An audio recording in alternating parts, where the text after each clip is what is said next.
그리스도의 몸입니다. 그리스도의 몸입니다.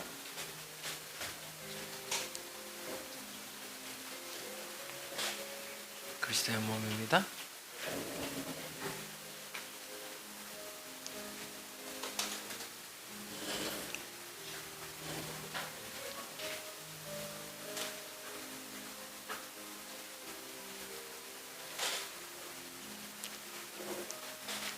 그리스도의 몸입니다. 네.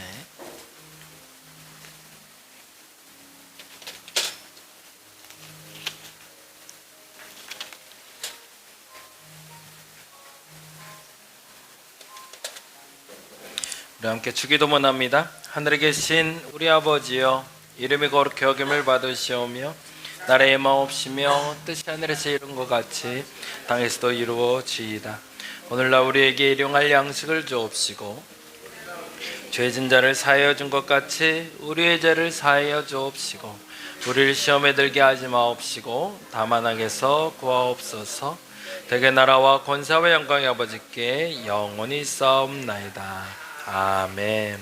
성만찬 마침의 기도 같이 합니다. 오늘 이 성찬을 통해 오감으로 주님을 경험하게 하시고 거룩하신 하나님, 당신을 우리 몸에 모시게 하소서. 내 눈이 주님의 눈으로 보게 하시고 주님의 귀로 듣게 하시고 내 입이 주님을 향한 고백이 되게 하시고 내 코가 주의 향을 맡게 하시고 내 손이 주님의 일을 하게 하소서. 잠시 기도합니다.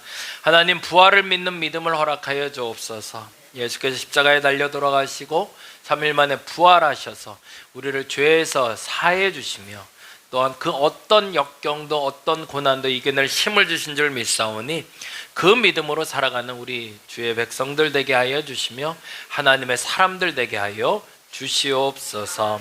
감사합니다. 고마우신 예수님 이름으로 기도드립니다. 아멘. 봉헌합니다. 자리에서 일어나 주시고 우리 혜연이가 나오네요.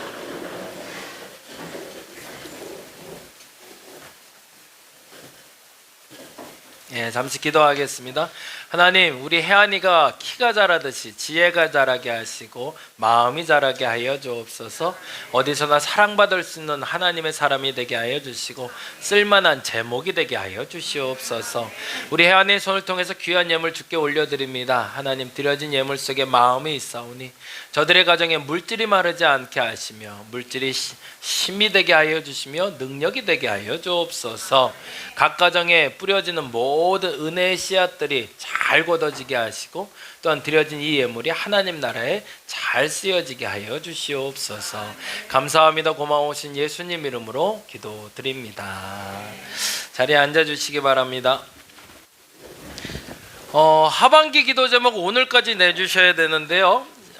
사실은 이제 홀리위크 기간 동안 나오셔서 내도 상관없지만 제가 타이핑할 수 있는 시간을 주시려면 오늘까지 제출해 주시고 가시면 좋겠습니다. 그래서 꼭 좀 부탁드릴게요. 길게 안 쓰셔도 되고요. 필요한 얘기들. 그래서 우리 기도응답 어떻게 되는지 한번 보시죠. 좀 갑자기 생각이 난 건데 7월부터 9월, 8월까지 우리가 사실은 휴가도 많고 여러 가지 모임 때문에 속회도 혹시 잘 안 모이게 될 수도 있어서 소풍 한 번씩 가셨으면 좋겠어요. 속회별로. 그래서 교회에서는 한 사람당 10,000원씩 지원금을 좀 드릴게요. 그래서 커피 한잔 하시라고. 가까운 근교 나들이 좀 다녀오시면 어떨까 싶어요. 근데 우린 둘밖에 없어서 그러면 연합으로 하시면 좋을 것 같아요. 그래서 같이 연합으로 해서 같이 맛있는 것 좀 먹으러 가고 그리고 차도 한잔 마시고 올 수 있는 시간 되고요. 참고로는 우리 이제 속회 때 모이는 우리끼리만 아니라 또 다른 사람도 좀 불러다가 같이 예배 드리고 같이 전도할 수 있는 시간도 되었으면 좋겠습니다. 그리고 속회 공과 나왔습니다. 오늘 가져가시면 되고요. 그리고 건당 4,000원씩 저한테 입금을 해주시면 됩니다. 그래서 7월이나 8월 중에 여러분이 일정 결정되시면 누구랑 같이 가겠다 어떻게 가겠다 결정되시면 우리 아는경 원사님 통해서 그 숫자에 따라서 10,000원씩 지원해 드리도록 하겠습니다. 족구하고 탁구가 언제까지 될지 모르겠지만 일단은 애찬 후에 오늘은 탁구대 설치를 좀 해보려고 합니다. 그래서 하실 수 있는 분들은 좀 운동 좀 하시고요. 족구장은 지난주에 우리 김성탄 성도님하고 한번 다녀왔는데 그늘이 있는 데가 있어서 오늘 만약 하시게 되면 거기서 하시면 좋겠다라는 생각이 듭니다. 중요한 건데요. 내일부터 우리 홀리위크 있어요. 저녁에 이제 기도하자는 모임입니다. 1시간만 기도해 보자고요. 그래서 월요일부터 목요일까지 우리 함께 8시에 모여서 기도하고요. 그리고 금요일 날은 9시에 모여서 기도하도록 하겠습니다. 기도에 동참해 주시고 함께 기도할 수 있는 시간 됐으면 좋겠고, 특별히 초하루 기도회도 있습니다. 그래서 7월 1일 날 초하루 기도회, 금요 한몸 기도회도 여러분 적극적으로 참여해 주시길 바랍니다. 용인시 중장년 행복센터라는 모임이 진행되고 있는데요. 이 모임에 여러분 좀 참여해 주셔서 함께하면 좋겠는데 그것까지는 안 되니 잘 전도될 수 있도록 기도해 주시고 함께 해 주시면 좋겠습니다. 제가 깜빡 잊고 그냥 지나갔는데 다음 주가 우리가 맥주 감사 주일이에요. 7월 첫 주인데요. 매월 7월 첫 주에 맥주 감사는 뭐냐면 상반기 감사. 그래서 맥주 한 거 헌금도 준비하시면 좋고, 아마 꽃꽂이도 돼 있을 텐데 상반기 잘 마무리했다는 감사 헌금과 그리고 하반기 시작하는 기도 제목들 내서 제출해 주시면 좋겠습니다. 다 같이 자리에서 일어나셔서 하나님의 세상을 파송 찬양하심으로 예배 마치겠습니다.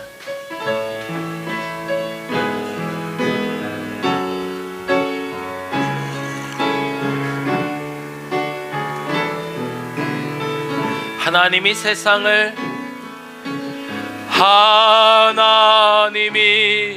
세상을 사랑하사 독생자를 우리에게 주셨으니 주를 믿는 자마다 멸망치 않고 영원한 생명 얻으리. 하나님이 세상을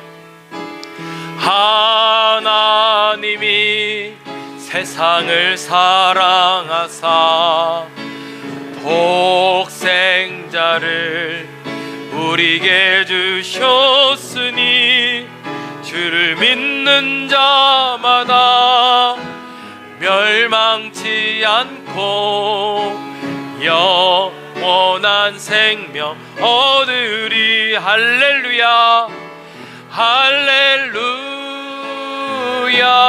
할렐루야 할렐루야 할렐루야 아멘. 할렐루야 할렐루야